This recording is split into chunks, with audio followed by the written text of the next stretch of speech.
it cut out the fluff, right? So a lot of what we did was food. We'd be like cooking these delicious, elaborate meals. And I mean, some people came for the food. And so once you remove all of that, it's like, is what we're teaching impactful? And so it cut everything else out except for the classes.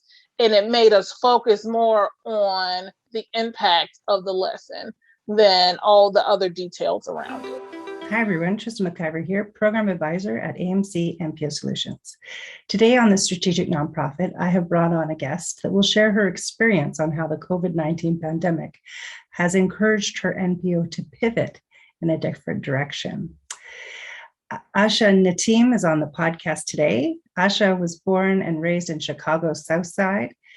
She left her corporate job to earn her master's degree and begin her nonprofit passion project.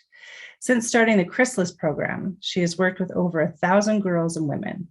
The Chrysalis Program and the Power Her Conference fostered the support of the participants, healing from trauma and building their self-confidence through speaking engagements and workshops. Welcome, Asha, to the Strategic Nonprofit podcast. Thank you. Great. Happy to be here.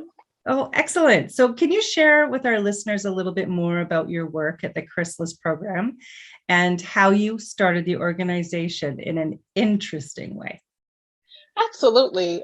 The Chrysalis Program started in 2016, and it came from a book series that I wrote called The Dark Brown Girl. The reason why I wrote that book was because I had a lot of negative comments about my oldest daughter's complexion, her just being a dark-skinned girl, and people were saying, "Oh, what are you gonna do when she goes to school?" People are very mean to dark-skinned girls, and so I wanted to encourage her and like build her confidence to the point where it wouldn't matter what anyone said to her. Her confidence would come from inside. And when I wrote the book series, I kind of put it out there on social media, and I got a lot of feedback from parents who had similar issues, like girls who were struggling with self-esteem. And I decided we just kind of need to come together and benefit each other by sharing information and encouraging the girls and teaching them life skills. And it just developed into like a much bigger thing than me at that point. So what we offer right now is life skill classes, leadership classes, and affirmations for self-confidence. So it's a very structured way to build the self-confidence of a girl. So we meet usually on Saturdays, and what we would do is have a STEM activity and breakfast. We serve breakfast and lunch, and we go over affirmations, and then we break off into our classes, and then we have lunch. And so we've been doing this for 5 years, and it's really done a lot for me personally and for the hundreds of girls that we've touched. That's wonderful. Now, we had a conversation a little bit earlier about how you feel that your organization kind of started in a way backwards. Can you explain a little bit more about that? Yes. So the reason why I felt even nervous about doing like the NPO talk is because when I started Chrysalis, it definitely was like just a passion project, something that I wanted to do. I didn't know how to structure a nonprofit. I was just so passionate about getting started. So I forego all of the steps that were supposed to go before us launching and inviting students in, and it just grew larger than what I expected. So I thought it was going to be like a small group of girls and their parents, and it was like 60 plus girls, and then we just ended up needing to get the 501c3 so we could feed all these people. And then so we had to go back and do the legwork of finding a accountant to help us with the 501c3 process, and following the rules of like setting a standard operating procedure and all the things that we didn't do when we just started. We had to go back and work backwards, and we're still in the process of like developing it into an actual business because none of us take salaries. We're all volunteers. And so we want to make it into a legitimate non-for-profit business and not just the nonprofit part. Perfect. So for our Canadian listeners or other listeners, the 501c3 is basically the same thing as a not-for-profit society or type status in the United States. So yeah, so that's a big process. Yeah, it's a big process to be able to go through, and that's I think it's the way that you started it, the passion project as you call it. A lot of organizations, that's why we want to do that. We want to change something. We want to encourage something to change, something to be different, to help. Yes. And it's beautiful. Thank you for that. So with the COVID-19 pandemic, what sort of changed for your organization? Because it sounds like you're really in person, and Yes. with the changes with the pandemic, how are you able to change your outreach on that? It was difficult at first. So initially, when things went virtual, when the world went virtual, I wasn't sure how we would even be able to meet. So we had to learn the tech part. And a lot of the students who we reached before didn't return because a lot of what they got from the program were in-person things. So when we do our volunteer orientations, we go over the 5 love languages, and the students are supposed to experience all 5. And one of those is like physical touch. So we hug them, we give them gifts, it's the service, it's the quality time. And so without that, it's just a totally different program. So we had to start recruitment all over virtually, and we gained a global audience, but we lost the in-person people who were locally in Chicago because they were just like, it's not the same. It's missing the fellowship. It's missing like the quality time of us spending 3 straight hours together, because when we transferred to virtual, the classes are only an hour. So it's like we spend 1 hour together a week and it's not enough. And so a lot of them did not come back. And then we ended up just having a lot of very enthusiastic students from different places who maybe always wanted to join Chrysalis, but weren't in the range to be able to do that. The other thing that happened was we lost our meeting space. So normally we met in public places like the library or churches or park districts, and all of those became unavailable to us because the pandemic wouldn't allow them to have people meet. And so now it's pushed us to want to get a location of our own where we can house our programs and offer more like counseling and community resources as well. Yeah, so as you explained a little bit about already how you've been able to pivot your organization. So you're based out of Chicago. Yes. So you mostly had, girls and women from Chicago. So you said that your outreach is now where?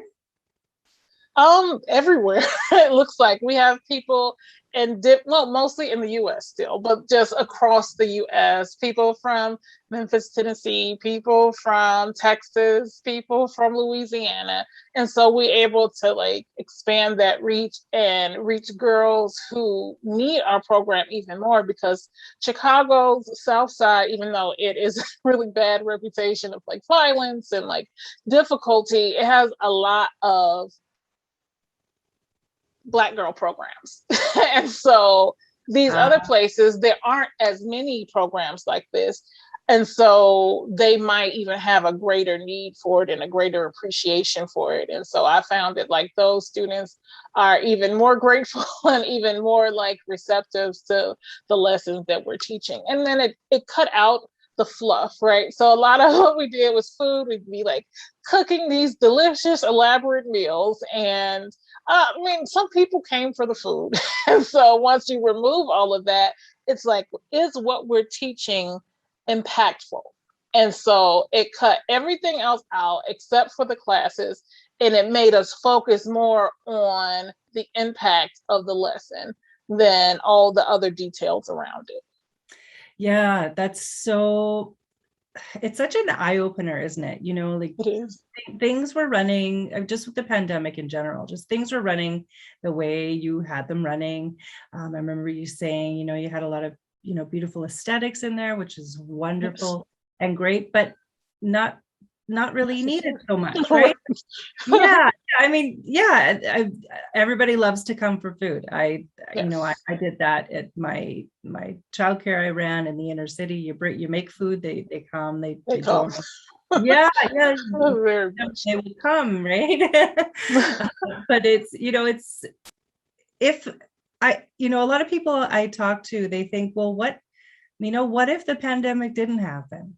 Mm, Like for yourself, like you're able to have outreach now because, as you say, it's flooded in the south side of Chicago yes. with all these programs that you offer. Yes. And now because of being going, virtual and being able to capture uh, more people to be able to get a benefit from your program, there are some kind of weird benefits from this It situation, is. right? And Absolutely. It's yeah, definitely not something that we're going to like say, okay, well, the pandemic is over. Bye. So we're going to still continue to offer the virtual classes to the larger audience. Even when we do go back in person, we just need to like have more volunteers to do both. And so it's definitely was an eye opener because I would have thought the kids will never want to do I never even thought about it until now. So that was definitely a benefit of what happened through the pandemic. yeah, and I'm sure that a lot of our listeners have gone through exactly the same thing as yourself, as your program is. That um, there's so many things that they would have not done or not considered because you're forced into a uh, you know you got to do this or nothing's going to happen. I was going to say Yes. something, but it's inappropriate. But Mhm. anyway, just like get a move on to Right. what we're going to do. How are we going to keep this going or just fold? But, I mean, I know that from yourself, being the founder of this program and this beautiful not-for-profit, what's changed for you personally? Oh, it's been so much. I had been working for several years, obviously for free. And when you're like pouring out and pouring out and pouring out, sometimes it's very easy to forget yourself and your own family. And so like right before the pandemic happened, I was pregnant. And I had a baby since then, and I was just like, oh my goodness, how are we going to be able to manage all of these things? And I had become exhausted. So, right after my daughter's first birthday, I caught COVID. It was right after I got my vaccine. And the next day I was sick. And I thought, this is a symptom, just from the vaccine. So it'll go away. But it progressively got worse. 3 weeks later, I couldn't breathe at all. So I was in the hospital and I spent a week there, but that week was literally life changing. And I was able to like rest. And I realized that I hadn't rested since 2016 when this all started. And so I was just like, I was able to like think more clearly. I was able to get my health under control. I don't know if this is too much information, but I'm diabetic. And so that's why it has such I had all the symptoms, like every symptom that you can have, I had it. And so I was very, very, very sick because of the pre-existing condition. And so I had not managed my health properly because I was busy taking care of these 60 girls. And I had not prioritized my own now 3 girls because I was busy writing curriculums and like preparing food and running around and setting up the banners and blowing up balloons. I literally was like, and I had whole lot of volunteers, but things just had to be a certain way. And then like going through the COVID sickness and being in the hospital allowed me time to stop and think and process, like, what am I chasing? What is it that I really do want? And how can I do this smarter? And how can I take care of myself while taking care of other people? And so that's where I found my balance. So really, COVID helped me in such a way. Like, it didn't feel good in the moment, of course, but afterward, it was so many benefits of like, I even like my kids looked different to me when I can't get out of the hospital. I just, oh my God, you guys are amazing. Like things that you just take for granted. I stopped taking them for granted in that moment. That is incredible. Oh my gosh. You shared a lot more today than you did last time. Yeah. Oh my gosh, I'm very moved. Oh, very moved. Thank you very much for sharing that. And sure. I'm sure a lot of people, you know, will be able to share, you know, either with your experience, you know, just, it's so amazing how we get so caught up. Yeah. In our just life. Going. Yeah. Running, moving. I'm a mom too. I'm a single parent myself. And yeah, like it's helping everybody else and forgetting about yourself. And that's so important. And that's a really amazing, you know, epiphany, I guess, for yourself that you came to. And it's benefiting you and your family and even, you know, your not-for-profit. So it needed to happen. Right. Yeah. Whether you wanted it or not. Yeah, I didn't want it, but it needed to happen. Yeah. What's happening? So I just wanted to say, is there anything else that you wanted to share with our viewers that I haven't touched on yet? Just don't give up hope and don't stop dreaming and don't stop believing that it can happen. I feel like we start out with our passions and they're so big, these great ideas, and we let people talk us out of them. And we let circumstances or even like hard things that we experience change our minds about what we know that we are supposed to be doing. And I had allowed that to happen to me. I was getting burned out because I was trying to do everything. And I was just trying to do it in my own strength. And it was too much. And so I came to a point where the pandemic happened to happen right on time, because I was just like, I don't know if these people appreciate it. And I felt like used and like I'm pouring out and I'm sacrificing everything. And is this worth it? But it is worth it. And just talking to parents since we started coming back together, we're preparing for a relaunch in 2022, and like gathering those pictures and the videos helped me remember the why. Like, I want to help girls. I want to help people in general, but specifically these girls who have been through all these types of trauma and they need a place to heal, a safe space. And if I don't follow my imagination and my dream of what it's supposed to be, then look how many people aren't going to get what they need. And so I have to do it, even when I am afraid and when I'm sad and I'm discouraged.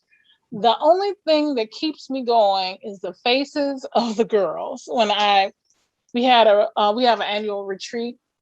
And the first one we had, it was hard work because it's a lot of kids and like a teeny amount of volunteers. And everybody is just like, we're cooking and we're hiking and we're rock climbing with them. Like, and I was exhausted. And I just thought, thank God this is over. And then the girls, it was like 3 or 4 girls who were crying because they were like, I'm so sad this is over. I don't want to go home. And so when I don't feel like going on, I remember the impact. And I remember these girls need this. And who am I to deprive them of it because of my own emotions? So it's my job to find balance in my life to take care of myself, manage my time, take care of my family, and also do what it is that God told me to do. And that is all I have to say about that. Well, that's beautiful. Thank you so much, Asha. It's been really great having you on the podcast today. If anyone wants to learn more about your not-for-profit or get in touch with you, how can they do that? They can go to our website. It is Chrysalis for Girls. That's CHRYSALIS FOR GIRLS.org. And or you can email us at info@thechrysalisprogram.org. Perfect. And you have a book as well? You mentioned it I earlier. do have the book series. They can all be found on Amazon. You can just look up my name, author Asha Ntim, and all my books come up. But the Dark Brown Girl series, you can search that. I can say that. You want me to say the names of each book? It's 4 of them. No, that's okay. Yeah. You know, they can just look it up. Yeah. You put a link in the show notes. That'd be great. And I can share that information with us. So Thank you so much. And to get in touch with me, you can find me on LinkedIn under Trista McIver, or if you want to reach out to me through our website at amcnposolutions.com. I'm here to help with governance training, strategic planning, and bylaw reviews as well. So take care, everyone. And I hope you'll tune in to the next episode of the Strategic Nonprofit Podcast. Okay, stop. All right. Oh, okay. Oh, great. Thank you. That was so quick. I made me cry. Oh my God.